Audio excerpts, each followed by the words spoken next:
Je parle avec des dizaines de personnes dans le cadre de mon programme 2x4 pour accompagner les gens vers leur premier achat. Et je me rends compte qu'il y a vraiment des erreurs qui reviennent très souvent.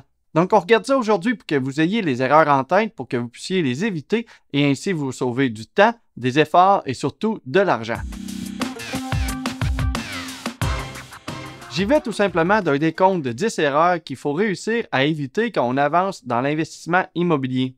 Il y en a qui peuvent paraître banales mais qui sont très importantes à prendre en considération et il y en a d'autres qui pourraient vous bloquer ou encore pire, vous ruiner. C'est donc très important de les avoir en tête. On débute ça dès maintenant, mais juste avant, si tu aimes le contenu, tu peux aimer la vidéo, ça m'aide énormément et aussi t'abonner si ce n'est pas déjà fait. On commence avec l'erreur numéro 10 quand on investit en immobilier et c'est de ne pas connaître son marché, donc aussi risquer de ne pas choisir un bon emplacement. Acheter un immeuble, c'est pas juste un fichier Excel où tu vas rentrer des chiffres à l'intérieur. Il y a tout plein de paramètres à prendre en considération et l'emplacement, c'est certainement un des plus importants. Est-ce que toi, tu vises du cash flow ou plutôt une plus-value dans le temps? Est-ce que tu connais le MRB, le MRN et le TGA moyen de ton secteur? Si tu avances dans un marché que tu ne connais pas, tu risques fort bien de 1. Payer trop cher pour l'immeuble et de 2. Acheter un immeuble qui ne répondra pas à tes besoins et tes ambitions. Donc, prends le temps d'apprendre ton marché et déjà, il y a une grande partie du travail en immobilier qui va être faite. Maintenant, l'erreur numéro 9 en immobilier, c'est d'acheter un immeuble pas bon. Quand je dis pas bon, c'est plutôt facile de repérer un immeuble tout pourri, soit toi directement au moment de la visite ou un inspecteur durant l'inspection pré-achat. Donc, repérer un immeuble physiquement pas bon, c'est quand même quelque chose qui est plutôt facile. Mais quand je veux dire qu'on achète un pas bon immeuble, je veux dire de ne pas acheter un bon immeuble pour toi. Je te fais un exemple bien banal. Si tu débutes en immobilier, que tu n'y connais rien, que tu n'as aucun contact et que tu n'es pas du tout manuel, peut-être que de débuter avec un immeuble qui demande à peu près 100% de rénovation, ce n'est pas bon pour toi. Si tu n'es pas trop bon en relations humaines et que tu achètes un immeuble avec toutes des BS à l'intérieur, peut-être que ça va être compliqué pour toi de réussir à négocier avec eux, d'augmenter les loyers et d'arriver à tes buts. Il y a plein de défis différents au travers de chaque immeuble, mais si on ne se connaît pas et on ne connaît pas nos forces, peut-être qu'on va tomber sur un défi qui ne nous correspondra pas et ça va faire en sorte qu'on va détester l'immobilier. De mon côté, j'ai déjà acheté un immeuble qui n'était pas tout à fait pour moi. En 2020, j'ai acheté un immeuble où il fallait faire des rénovations majeures. C'est la première fois que je m'embarquais là-dedans. Je faisais 100% confiance à l'entrepreneur, j'y connaissais rien. Au final, je me suis quand même un peu fait avoir. Les travaux ont coûté 40 000 de plus que le budget initial. Ça a été quand même un bordel de gestion. Croyez-moi, j'étais pas tout à fait prêt pour ce genre de projet. Mais ça m'apporte à l'erreur numéro 8 en immobilier et c'est de payer son immeuble trop cher. Heureusement, dans le cas de mon immeuble que j'ai acheté en 2020, j'avais réussi à négocier le prix de 34%. Je pensais que j'avais une super opportunité en avant de moi, mais finalement, comme les coûts de rénovation ont été beaucoup plus élevés que ce qui avait été initialement prévu, je me suis retrouvé avec un projet standard. Heureusement, j'étais quand même pas à perte grâce à ma négociation et à mon prix d'achat. Donc, heureusement que j'avais fait mon profit à l'achat parce que si jamais j'avais pas réussi à avoir un aussi bon prix, il aurait probablement fallu que je revende l'immeuble beaucoup plus vite parce qu'il n'aurait pas réussi à faire ses frais. Donc, souvenez-vous qu'en immobilier, le profit il se fait à l'achat et non pas à la vente. Si tu payes ton immeuble à bon prix, non seulement tu vas en sortir gagnant tout au long de la détention de ton immeuble, mais tu vas en sortir avec un plus gros profit à la fin. Mais si tu payes trop cher, tu vas avoir une pression financière énorme et tout ça, ça va faire en sorte que tu vas prendre des mauvaises décisions financières. Et en parlant de mauvaises décisions, l'erreur numéro 7 en immobilier, c'est de choisir des mauvais locataires. Ici, il y a deux possibilités différentes. Oui, évidemment, quand on parle de choisir des locataires, on parle de choisir quand il y en a un qui quitte et un autre qui va rentrer au moment où tu es propriétaire.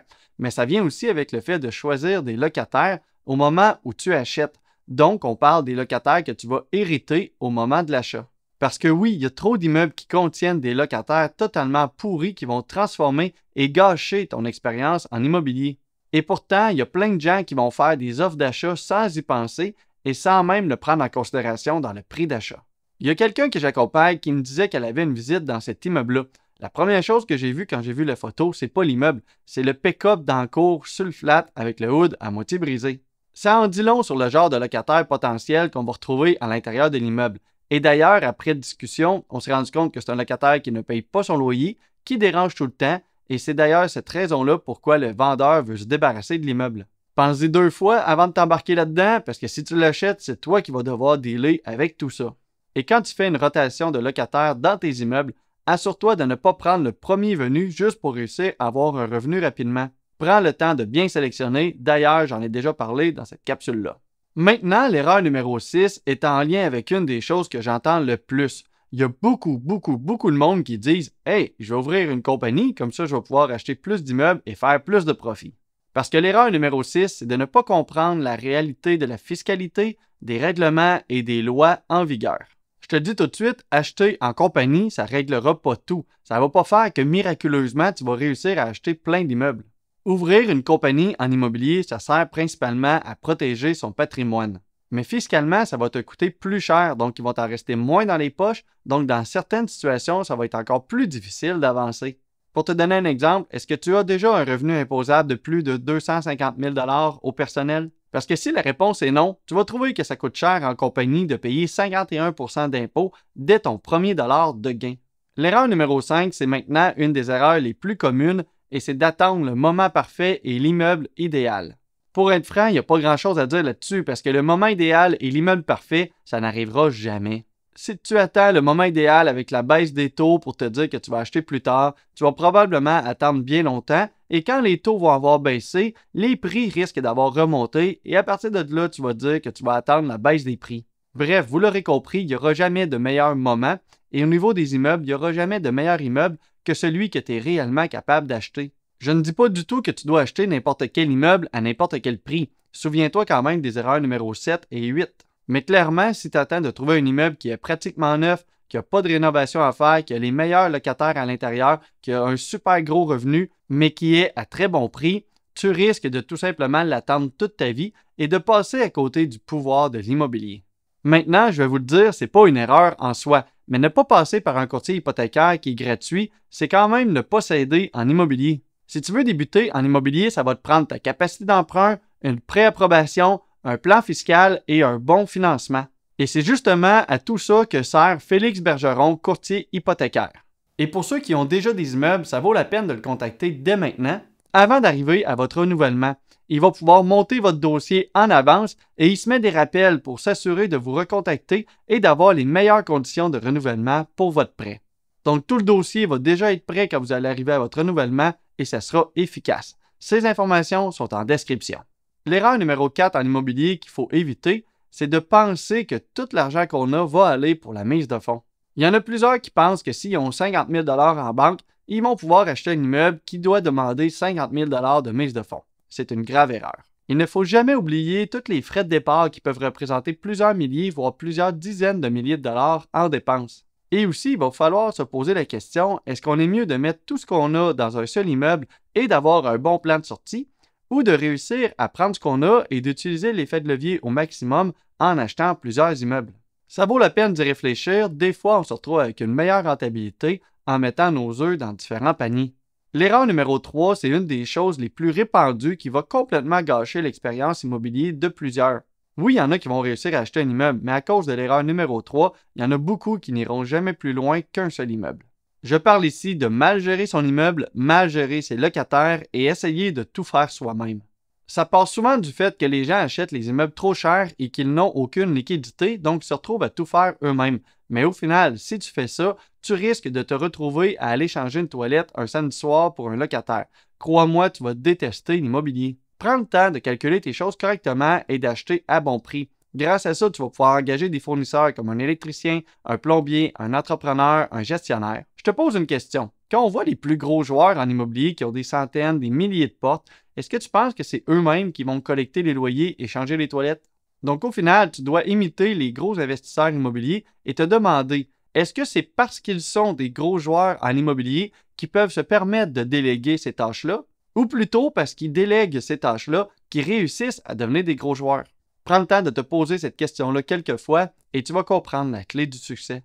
On arrive maintenant à la deuxième erreur la plus grave en immobilier et je parle ici de sous-estimer les dépenses, mais aussi de surestimer les revenus. Je le vois beaucoup trop souvent des gens qui vont couper le coin rond dans le fichier Excel pour calculer leur immeuble en se disant qu'il n'y aura pas de vacances, pas de gestion, pas de réserve en capital. En plus, ils surestiment les revenus en pensant qu'ils vont pouvoir augmenter tous les locataires de 25% grâce à leur super pouvoir de négociation qu'ils ont appris au travers d'une formation gratuite qui vendait du rêve. Et là, c'est le fun. Grâce à leur modification dans le fichier Excel, le chiffre est vert. Go, ça fait du sens. Ils achètent l'immeuble. Et là, boum, ça leur revient en pleine face. Tout d'un coup, il y a un locataire qui quitte. Le logement n'est pas tout de suite remplacé. Ça leur fait de la vacance. Ils n'ont pas réussi à augmenter tout le monde comme ils pensaient. Le toit coule. Ils vont devoir le refaire bientôt. Et là, il n'y a plus rien qui arrive. Mais là, il est trop tard. Tu ne peux plus juste changer les chiffres dans le fichier Excel pour que ça redevienne dans le vert. Maintenant, tu dois de l'argent à des fournisseurs, de l'argent que ton immeuble ne dégage pas. Bravo, au lieu de te servir d'un immobilier pour améliorer ta situation financière, tu te retrouves à avoir diminué ta qualité de vie. C'est pas génial. Et maintenant, ça m'amène à l'erreur numéro 1 qui est souvent la plus coûteuse en immobilier, et c'est de tout simplement avancer sans avoir de plan. Je vois plein de gens qui réussissent à acheter leur premier immeuble, ils sont tout contents, mais après ça, ils se retrouvent complètement bloqués. Ils sont plus capables d'avancer, ils n'ont plus d'argent, leur ratio ne fonctionne plus, ils sont débordés par la gestion des travaux ou la gestion des locataires, ils n'aiment pas ça du tout. Souvent, ils vont se retrouver à avoir acheté trop loin de chez eux, et ces gens-là, souvent, ils vont abandonner en disant que l'immobilier, c'est de la merde et qu'il n'y a pas d'argent à faire là-dedans. Mais crois-moi, je te garantis qu'il y a encore beaucoup d'argent à faire en immobilier, même aujourd'hui, surtout quand tu sais quelle stratégie utiliser pour correspondre à ton profil. C'est exactement pour ça, pour aider les gens à traverser ces 10 erreurs-là, que j'accompagne les étudiants dans le programme 2x4 en route vers leur premier achat. L'étudiant le plus rapide entre le début de son cours et le premier achat qu'il a fait a pris seulement 2 mois. Est-ce que toi, tu penses que tu serais capable de le battre et toi aussi avoir des résultats concrets en seulement quelques mois? Si ça t'intéresse, clique sur le lien en description pour prendre rendez-vous directement avec moi et voir si le programme 2x4 peut t'aider. À bientôt et bon succès!